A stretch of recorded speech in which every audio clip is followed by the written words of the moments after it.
Di gera duyemîn a hilbijartinên serokkomariyê de gelek aliyan dengê Kurdan merak dikir. Gelo Kurd dê dengê xwe bidin kîjan berbijêrî û dê çi qas biçin ser sindoqan. Di gera duyemîn a hilbijartinê de li gorî gera yekemîn li 18 bajarên Kurdan ji 400,000 zêdetir kes neçûn ser sindoqan û deng nedan. Beriya hilbijartinan Partiya Demokrata Kurdistanê ya Bakur banga boykotê li xelkê kiribû. Li gorî rêveberên PDK Bakur kesên ku neçûne ser sindoqan baweriya xwe bi her du berbijêran jî û bi partiyên xwe yên siyasî jî neanîne û bi helbesteke kurdewar deng nedane.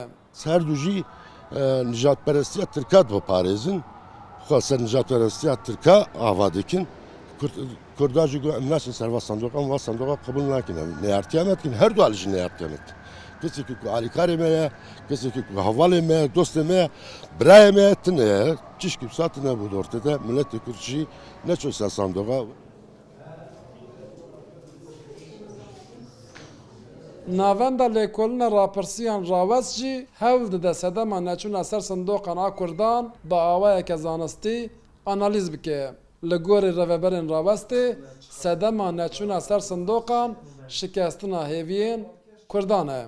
Heftê Haziranê 2015 heya 2023 ev neçûna ser sindoqê rêjeyên wê yên kêm bûyîn ya çûyîna ser sindoqê em dikarin li ser hêvî şikestina proseya Kurd bixwînin. Yani wê demê hûn zanîn hêvî yek mezin hebû niha jî hingî diçe ew qels dibe kêm dibe û li aliyê kurdayetiyê de jî nîqaş zêdetir dibin ser çûyîna sindoqê.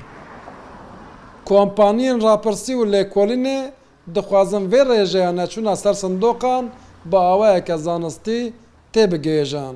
Çûna ser sindoqan a Kurdan ji sala 2015 ve her ku çûye kêmtir bûye.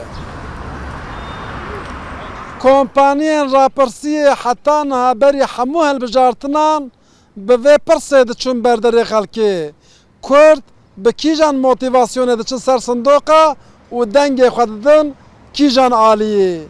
Li vê hilbijartinê nîşan da ku êdî wê pirseke din li van pirsa bê zêdekirin.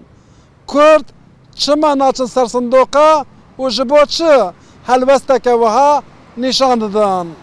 Maşallah dekek, Rûdaw, Amed.